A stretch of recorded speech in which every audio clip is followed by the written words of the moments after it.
Que devient la liberté dans un système de soins accaparant comme celui-là? Le concept même de liberté va devenir de plus en plus perverti. Et c'est ça qui est fascinant dans cette évolution, et c'est peut-être pour ça qu'elle est le plus terrible. C'est qu'elle va récupérer tous les concepts, y compris celui de liberté. Je dirais même, y compris les idées d'Illich dont vous parliez tout à l'heure.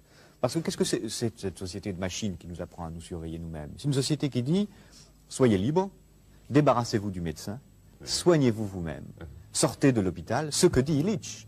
Et autrement dit, elle va, sous prétexte de liberté, sous prétexte d'autonomie, créer les conditions de l'aliénation la plus formidable, qui est en quelque sorte l'aliénation par soi-même, volontaire, à une norme imposée de l'extérieur. On nous dira, il ne faut pas fumer, pas conduire, pas boire, mais aussi pas avoir tel gène dans sa structure héréditaire. Si vous l'avez, vous êtes extérieur à la norme, faites tout ce que vous pouvez pour vous en débarrasser. Et autrement dit, on fera que ce qui est la forme absolue de la dictature, que chacun d'entre nous ait librement, entre guillemets, envie d'être conforme à la norme. Que chacun d'entre nous ait librement, entre guillemets, envie de se comporter comme un esclave.